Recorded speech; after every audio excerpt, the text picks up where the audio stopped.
The night was dark and cold, and I walked home alone. I tried to stay calm, but the silence felt heavy. My breath came slow as I crossed the old path. Smoke filled the air from some far fire, and it made my eyes sting. I told myself to hurry, because the hills near my home held danger. People said bandits moved there at night. I did not want to meet them. I only wanted a warm bed and a little peace. Then I heard a scream. It was soft, like someone tried to hide it. I stopped. My heart hit my ribs hard. I wanted to run, but something pulled me forward. I heard the cry again, sharper this time. It came from near the old bridge. I moved toward it one step at a time, even when fear pushed me back. I kept telling myself someone needed help. When I reached the bridge, I saw her. A girl lay on the ground, her clothes torn, her arm bleeding. She looked up at me with wide eyes full of fear. "Please," she said. Her voice shook. "Don't leave me." Her words cut me deep. I felt her fear inside my chest. I knelt beside her. "What happened?" I asked. "They hurt me," she whispered. "I ran, but I fell. I can't move." I looked around fast. The night felt colder now. The shadows near the trees looked alive. "Who hurt you?" "Bad people," she said. "Strangers. I escaped. Please help me." I swallowed hard. If someone attacked her, they could still be close. But I could not leave her. I said, "I'll take you home. You will be safe there." She grabbed my hand with weak fingers. Her skin felt cold, like winter water. "What's your name?" I asked. "Lyra," she said. "I'm glad I found you." I said, "Hold on to me." She tried to stand but fell against me. I lifted her in my arms. She was light, like she had not eaten in days. She rested her head on my shoulder and breathed slow. "You're kind," she whispered. "I just want to help." "No," she said. "You saved me." I walked fast toward my home. Every sound made me turn my head. Every crack of a branch made my heart jump. I hoped nothing followed us. When we reached the door, I pushed it open with my foot. "We're here," I said. She looked around like she did not trust walls. I set her down on my bed. "This is too much," she said. "You don't even know me." "You need care," I said. "Let me clean your wound." Her eyes softened. "Why are you helping me?" I did not know the answer. Maybe it was the fear in her voice. Maybe the way she said, "Don't leave me." I only said, "Because someone should." She watched me as I washed her arm. She winced but did not pull away. "You live alone?" she asked. "Yes," I said. "It's quiet here." "Too quiet," she whispered. "You're safe now," I said. She looked at me for a long time. Then she said, "I hope so." I covered her with a blanket. Her eyes slowly closed. I thought she slept, but then she spoke again. "Thank you," she whispered. I wanted to trust her. I did not know that bringing her home would start a chain of fear and broken trust. I only knew that on that night, I saved a stranger, and I felt something inside me shift in a way I could not understand. I sat with her longer, trying to steady my breath in the quiet room. There. Chapter 2. Her soft lies start slow. Lyra sat by the fire and watched me in silence. She said she needed rest, and I simply believed her. Her voice felt soft, and her smile carried quiet fear. Mara came and whispered that something felt wrong with Lyra. I told Mara she worried too much and needed calm. Mara shook her head and said Lyra carried heavy secrets. I laughed a little and said she judged too fast. Still her words stayed inside my memory like a warning. Lyra asked me why Mara disliked her, and I hesitated. I said Mara feared strangers and liked safe, simple routines. Lyra nodded slowly and said she understood that kind worry. She said she had no home and no safe family. I heard pain hiding behind her words like a memory. I asked her what happened, and she lowered her eyes. She said they wanted money and hurt her whole family. I believed every word because her voice shook with fear. She reached for me and asked if I trusted her. I said yes because her eyes begged for simple safety. She smiled gently and said she felt safe near me. Those words warmed me, even when they confused my heart. She asked about my life, and I kept it short. I said I liked silence and simple work for Torin. She asked why I lived alone, and I gave answers. She laughed softly and said I kept too many secrets. I said everyone kept secrets when danger followed them closely. Her face changed, and she asked what I meant exactly. I said I heard her whisper outside my home yesterday. Her smile faded, and she said she talked to herself. I nodded slowly because her lie felt too soft again. She said she needed fresh air sometimes for her memories. I said that made sense, though doubt touched my mind. She moved closer and asked if I liked her company. I said yes, and she smiled like she knew. She asked if I wanted her to stay another night. I said she could stay until she felt strong again. She thanked me and said I saved her broken hope. I felt her words push deep inside me like fire. She asked if I ever felt alone, and I nodded. I said silence helped me breathe when memories hurt much. She said she understood and felt the same every day. She looked at home and asked why it seemed empty. I said silence made me feel safe after losing everything. She asked who I lost, and I said nobody important. She smiled sadly and said pain lived in my voice. I looked away and said memories were hard to manage. She touched my arm and said I deserved simple peace. I felt warmth grow inside me, and fear followed it. She asked me to trust her, and I said yes. She leaned closer and said nobody ever protected her before. I said she was safe, and she closed her eyes. She said safety felt new, and she wanted slow breathing. I asked if her wounds hurt, and she shook her head. She said they healed fast, and the words troubled thoughts. I asked how they healed, and she said rested well. Her answer felt weak, and doubt grew inside my chest. She asked if I believed her, and I forced a smile. She touched my shoulder and said she trusted me completely. I said trust needed time. I wanted to believe her. She smiled warmly and said I gave her enough trust. I looked away because her words hit close to danger. She asked if danger scared me, and I said yes. She laughed lightly and said fear kept people honest sometimes. I agreed quietly because her words stayed inside my mind. She asked if I wanted tea, and I nodded softly.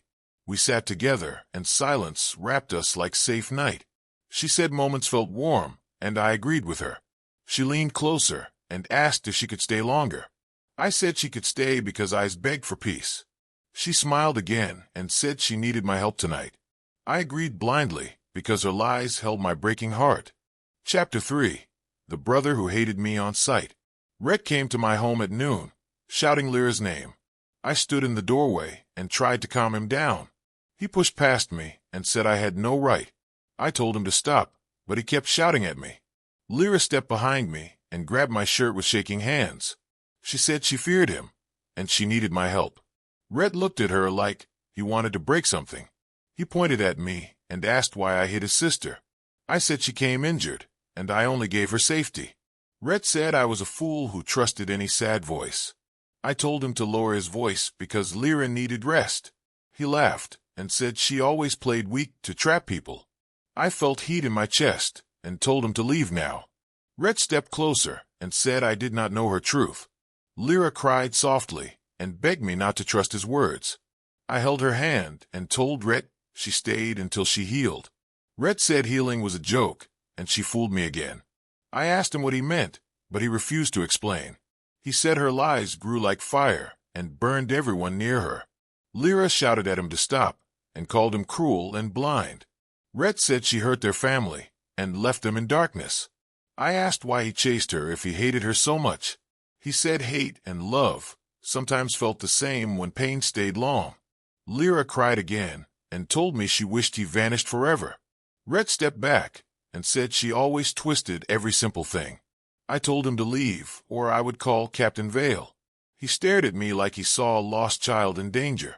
He said I would learn the truth soon, and it would hurt.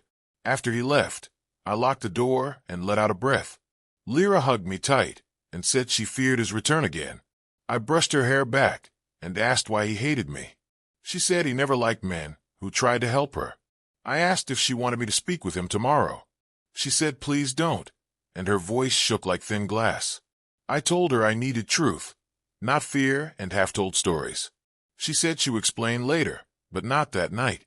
I felt doubt in my chest, but I kept silent then. She held my hand again and asked if I still trusted her. I said I wanted to trust her, but I needed honesty. She whispered that she cared for me more than anyone before. Her words felt warm, yet something cold moved inside my memory. I asked her again what Rhett meant about old lies. She said he loved drama and wanted to break her peace. I nodded, but my doubt stayed like a quiet shadow inside me. Later that night, I heard them whispering outside near the trees. I opened the window slowly and tried to hear their words. Rhett said she lied again and dragged me into her danger. Lyra told him to leave because she needed me, not him. Rhett said I would pay for her secrets if I stayed. He said she made promises she never kept, even with family. She called him broken and jealous, and her voice cut sharp. He said she broke their home once, and now broke mine too. I felt fear rise, because his voice sounded more hurt than angry. Lyra said pain made him cruel, and I should ignore him always. Rhett said ignoring truth never saved anyone, not even me. I stepped back from the window and felt my breath shake hard. Their voices stopped, and the night turned silent around me. I walked to my bed, but my mind stayed wide awake. I kept thinking about trust, danger, family, and hidden fear. I wondered if I helped the right person or the wrong one. I remembered Rhett's eyes, and they held more sorrow than hate. That night, I feared Lyra not because of pain, but truth. I knew danger waited close, hiding inside her quiet lies. Chapter 4. When Love Turns into Blindness. I sat with Lyra by the small fire in my home, and she held my arm like she owned it. She said, "I need you. I feel safe with you." Her voice was soft, and it pulled me in. I told myself she was scared, but deep inside I felt something else. I felt her control moving over me like slow fire. Still, I let it happen because I wanted to feel needed. I wanted to feel useful to someone again, even if the feeling came from fear and not truth. Mara came by that morning. She stood near the door and looked at Lyra with cold eyes. "You should rest somewhere else," she said. Lyra froze. I felt her fingers tighten on my arm. Mara added, "You came from danger, but danger also follows you. We can't risk it." Lyra whispered, "Why does she hate me?" I told her Mara was only worried, but she shook her head fast. "No," she said. "She hates me because you helped me. She wants you for herself." I told her that was not true, but she kept talking. "People like her never want to see you help a stranger." Her words hit me hard. I looked at Mara and said, "Please go. You make her uneasy." Mara stared at me in shock. She tried to speak, but I closed the door. I felt sick after, but Lyra hugged me and said, "Thank you. I only trust you." Later, Captain Vale came to check on us. He stood tall in the doorway. "I need to speak to you," he said. Lyra stayed close to me, holding my shirt. He frowned at that. "I think she may have ties to the Shadow Gang," he said. "I need you to keep distance." I said, "You're wrong." My voice shook. "She came here hurt and alone. She is not a threat." He stared at me like I had lost my mind. "You don't know her past," he said. "You don't know her truth." Lyra whispered behind me, "See? He wants to take me. He wants me gone." I felt her breath on my back. Something warm, something needy. I stepped in front of her like she needed a shield. "You should leave," I told Vale. "You scare her." Vale sighed. "You are blind right now. Be careful." Then he walked away, and I felt something break in the space he left. Lyra touched my face and said, "He does not care about you like I do." That night she sat beside me again. She leaned on my shoulder and said, "I have no home, no money, no food. I only have you." She sounded lost, and I wanted to help her. I wanted to save her.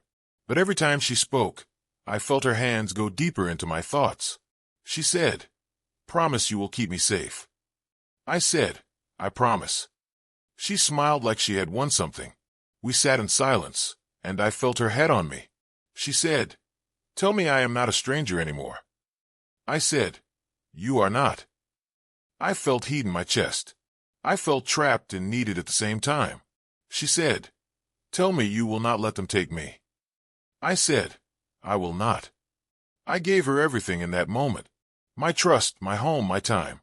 She held my hand and whispered, "You are mine now." I did not understand what she meant, but it scared me. Still, I stayed. I told myself she needed me, and that was enough.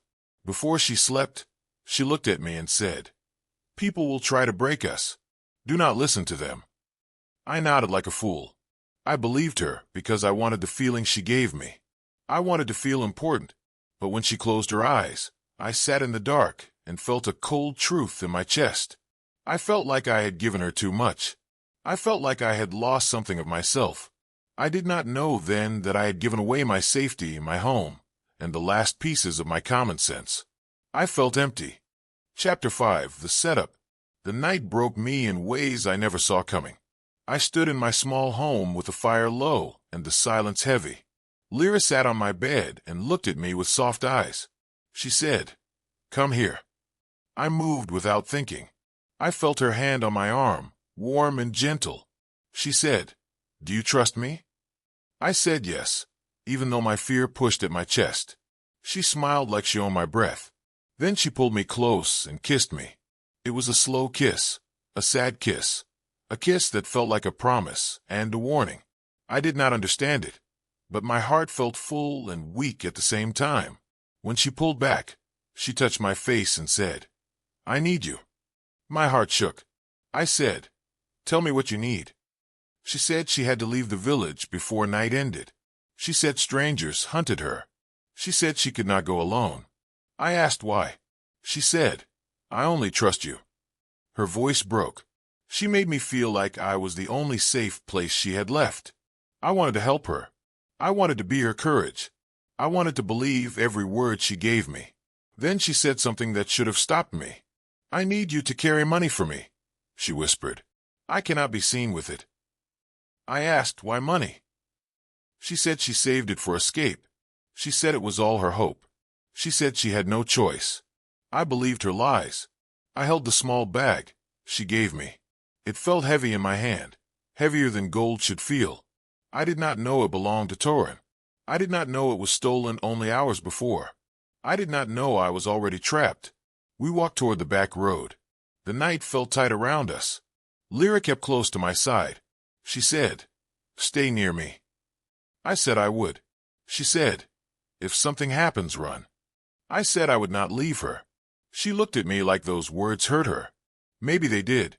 Or maybe she only feared losing what she used me for. My trust. My silence. My foolish heart. When the guard stepped out from the dark, I froze. Captain Vale shouted my name. I heard metal scrape as swords lifted. Lyra let go of my hand. I looked at her. She looked away. Vale said, "Where did you get that bag?" I said, "It's not mine." He said, "It belongs to Torin." My breath stopped. I looked for Lyra. She was already stepping back. I said, "Tell them." She said nothing. She only ran. She left me there with fear in my throat and stolen money in my hand. The guards grabbed me. Vale said, "You trusted the wrong stranger." I tried to speak. I said I needed Lyra. I said she asked for my help. He said she used me. They pulled me toward the guardhouse. I kept looking at the dark road, waiting for her to return. I wanted her voice. I wanted her truth. I wanted any sign that I was not just a fool. But the night stayed empty. Hours later, the door opened. Rhett walked in with a slow smile. He looked at me like I was broken glass. He said, "She will not come back." I said he was lying. He laughed. He said, "You were the easiest fool she ever found." I felt the words cut deeper than any wound. I said nothing. He said, "She never loved you." I closed my eyes. He whispered, "She only needed someone soft." His voice felt like fire in my chest. I wanted to scream. I wanted to fight. But I only sat there with my shame. The night took everything from me. My trust, my home, my hope, and Lyra took the rest. I stayed in that cold room and felt my world fall apart piece by piece. I kept hearing her voice, her soft lies, her promise to stay close. I wanted to hate her, but all I felt was a regret that burned like fire in my chest. Chapter 6, The Fall and the Silence After. The cell was small and wet. I sat on the floor and hugged my knees. A guard walked past and laughed. "That boy helped the bandits," he said. I pressed my head to the wall. I am not one of them, I whispered. My voice sounded weak and small. The door scraped open. Captain Vale stepped inside and stared at me. He did not shout. That hurt more than any anger. Why? He asked. His voice was low and tired. I warned you about that girl. I told you there was danger in her smile. You trusted a stranger more than your own people. I only wanted to help, I said. She said she had no home and no money. She said she had no family. I believed her. He sighed. Good hearts need courage and sense, he said. You had courage. You forgot sense. Now Torin must pay your bail. The law thinks you joined her crimes. Fear twisted in my stomach. Do they still think I work with the Shadow Gang? I asked. They think many things, he said. Your record was clean. Torin spoke for you. That bought you a small hope. Do not waste it again. I looked at his face. I saw no hate, only regret and disappointment. Did she leave a message? I asked. A letter? A word? Anything? His jaw tightened. No letter. No sign, he said. She ran with the money. That is the truth. The truth burned in my chest like fire. I wanted to scream. I only felt empty. When he left, the cell grew still. I heard every drop of water and every step outside. He was always quiet, one guard said. Maybe it was all a secret act. The words wrapped around my memory like chains. I sat there and counted my breaths. On the third night, the door opened again. Torin stood there with a guard. His hair was wild. His eyes looked red and tired. Get up, he said. You are free. For now. I rose slowly. My legs shook. Torin, I said. I am sorry. I never meant. He lifted a hand. Do not talk, he said. I paid for your escape with my own money. I trusted you. That trust was a bad choice. His words hit harder than any blow. I will pay you back, I said. Every coin. I promise. I do not need your promise, he said. I needed your sense. You lost it for a pretty face and soft lies. We walked out into the night. The air felt wide and strange. I smelled smoke from far homes. We said nothing on the road. The silence walked with us like a third man. My memory replayed Lyra's smile and tears. At my door, Torin finally spoke. Go inside, he said. Rest. Think. Decide what kind of man you will be now. Thank you, I said. I did not deserve your help. That is true, he said. His eyes softened a little. But I gave it anyway. Do not make me regret it more. He turned and left. I watched him go until the dark took his shape. I stepped into my home and froze. The room looked the same, but it felt wrong. Her blanket was gone. Her cup was gone. The small flower near the window was dry and dead. I walked to the bed where she had slept. I touched the empty space. No warmth. No scent. Only cold cloth and dust. I was just a tool, I whispered, saying it made my chest ache. She used me. Then she left. The words hung in the air like smoke. My fear, my hope, my trust, all felt broken. I sank to the floor beside the bed. My hands shook. My breath came in slow pulls. In that moment, I understood something. I had not only lost her.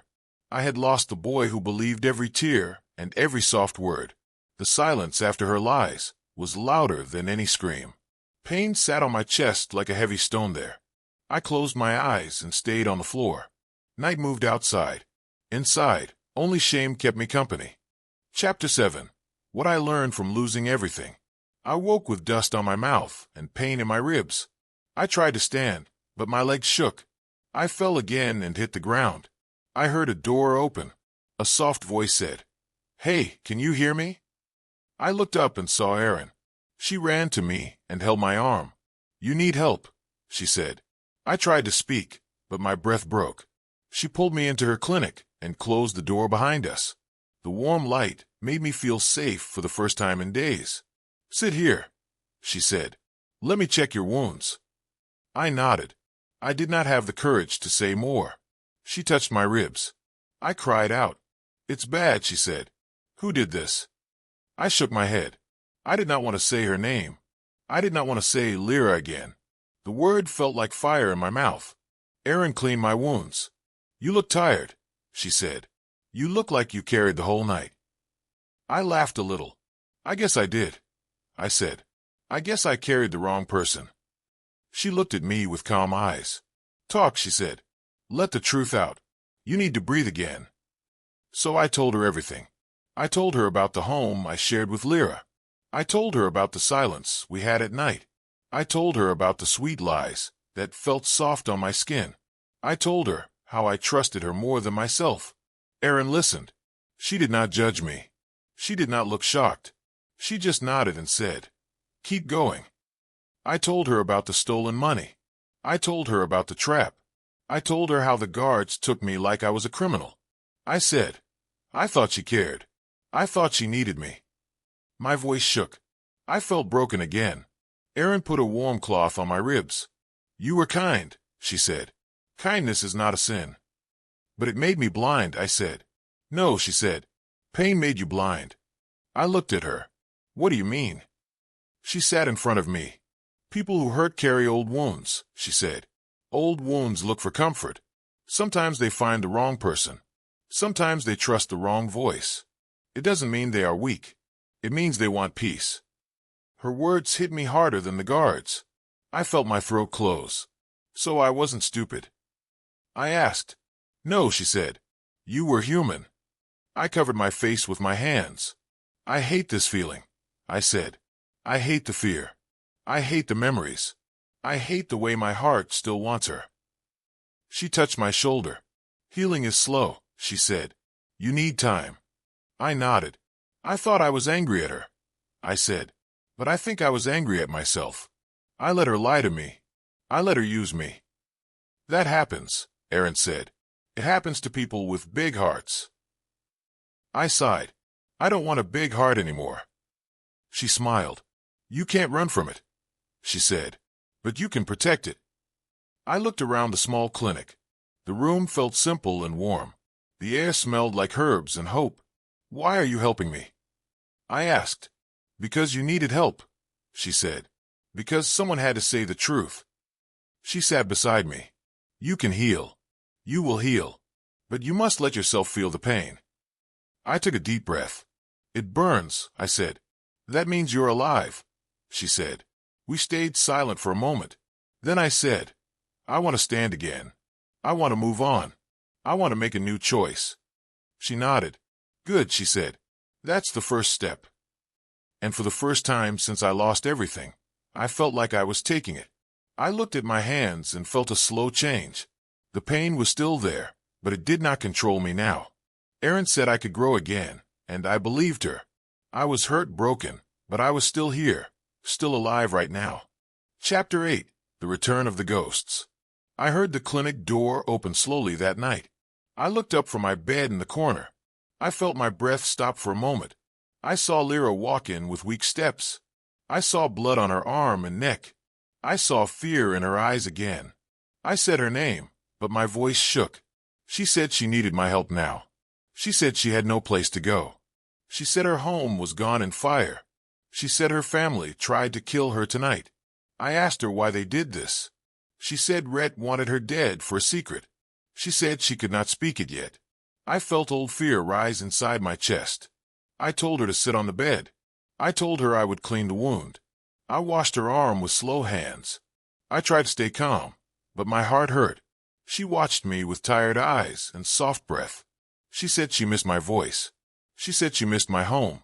I did not believe her this time. I said she left me with nothing.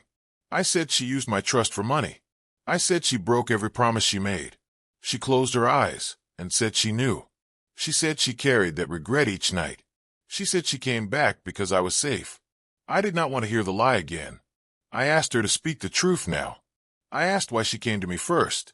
She said she had no one else alive. She said I was her last hope now.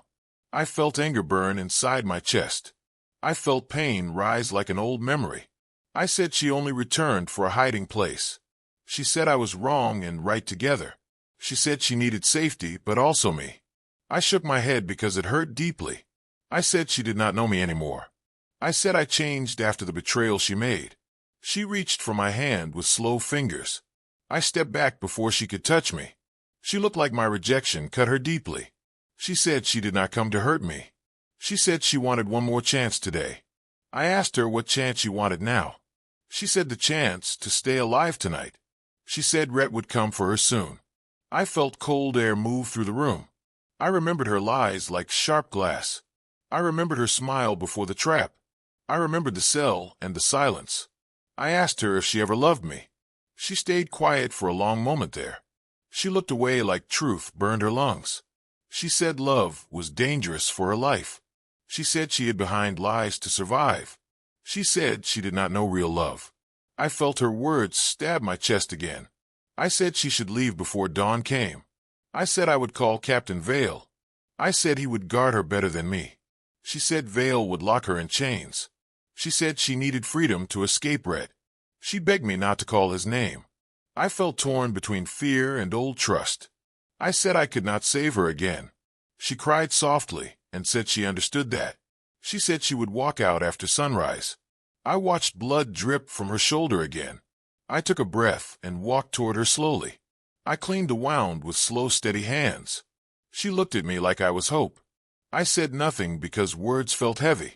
I wrapped her arm with clean white cloth. I stepped away before she reached again. She sat down on the bed and shivered. She asked if she could sleep inside tonight. I said she could sleep until morning only. She nodded with tired eyes and broken voice. I sat near the door and watched her fade. I heard her quiet breath grow slow and soft. I stayed awake until the first light came. I knew she would bring more danger soon.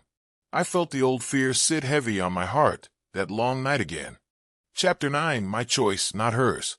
I walked beside Lyra in the cold night, and my hands shook the whole time.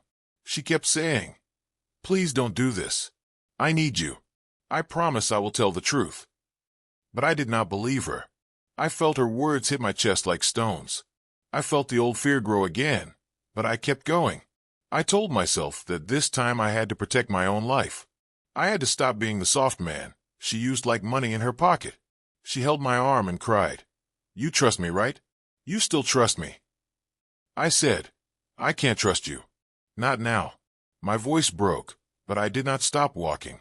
The silence between us felt heavy. I could hear her breath shake. I could hear my own heart beat fast, like it wanted to run away from all this danger. When we reached the guard post, Captain Vale stepped out. He looked at me with tired eyes. "You brought her," he said. "Are you sure?" I said, "Yes. I need help. She needs help. But I can't do this alone anymore." Lyra pulled back and screamed, "No, don't give me to him. He will lock me away. You said you cared for me." I looked at her face. I saw the same girl I had saved months ago, the same girl I carried to my home when the night was full of fire and fear. But now her eyes were sharp. Her voice was sweet on the outside but broken inside. I said, "I cared. I did. But you lied too much. You hurt me too much." She shook her head again. "I didn't mean to. I swear. I only lied because I was scared. I only used you a little. I didn't want to lose you.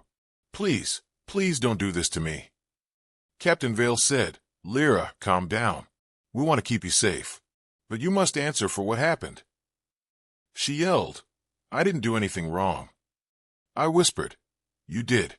You know you did." She looked at me with pure hurt. "You were my hope," she said. "You were the only one who made me feel human. Why are you doing this? Why are you leaving me like this?" My voice felt weak, but I forced the words out. "Because I need to live too. I need peace. I need truth.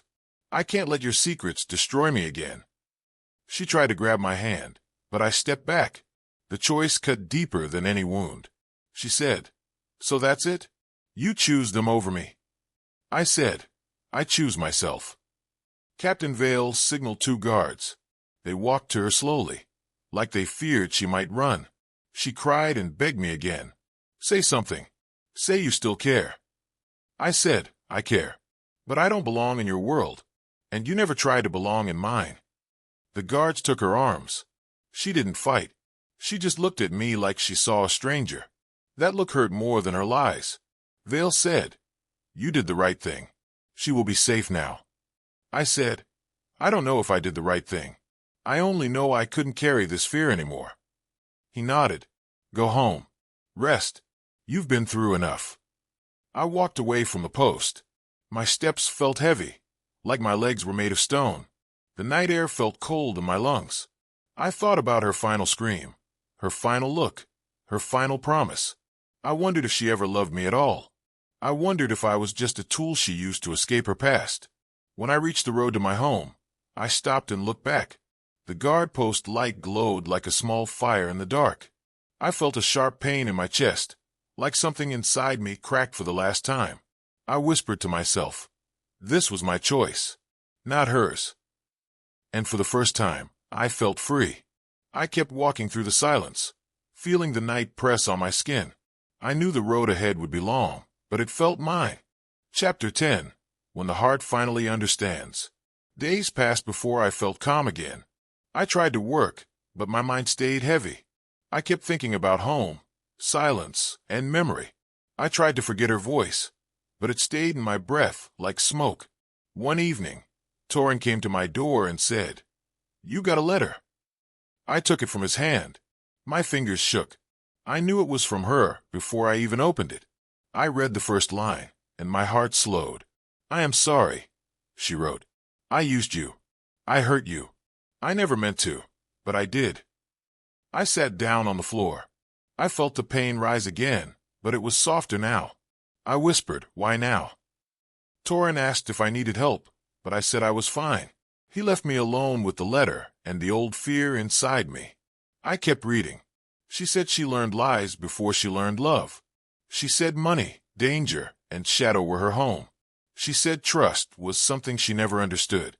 "You were the first person who treated me like I was human," she wrote. That scared me. I did not know how to stay. I only knew how to run. Her words felt warm and cold at the same time. I closed my eyes and remembered her scream in the fire, her breath on my shoulder, her promise to stay close, and the secret look she gave me before she left. I wondered if any of it had been real. I asked myself, did she ever love me? My mind said no. My heart said maybe. That maybe hurt the most. I stood up, walked outside, and looked at the sky. The night felt wide and empty. Mara saw me and asked, "Are you okay?" I said, "I got her letter." She sighed. "Do you want to talk?" I shook my head. "Not tonight." She touched my arm and said, "You are stronger now. Do not forget that." Her words felt like a small light. When I went back inside, I read the last part of the letter again. "I hope one day you hate me less. I hope you live a life without fear or broken trust. You deserve peace. You deserve truth. Goodbye." I felt something break, but also something open. I whispered, "Goodbye, Lyra." I held the letter over a candle. The fire rose fast. The paper curled and turned black. I watched the words fade. I did not cry. I only felt a long breath leave my body. When the last piece fell into ash, I said, "This is my choice." I knew burning it would not erase the past, but it helped me stop living in it. Later that night, Erin came to check on me. She asked, "Did you read it?" I nodded. She sat beside me and said, "Pain changes us, but it does not have to control us." I asked her, "Why do I feel empty?"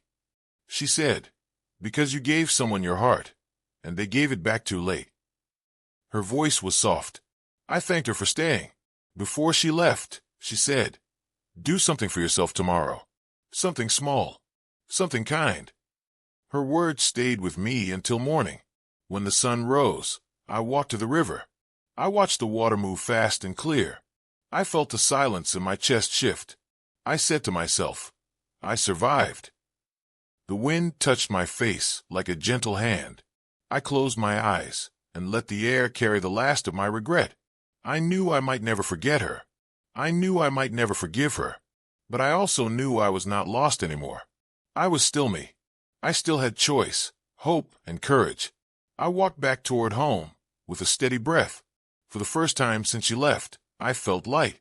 I kept walking, feeling each step grow easier, and I told myself that my story was not over, but only finally beginning today again.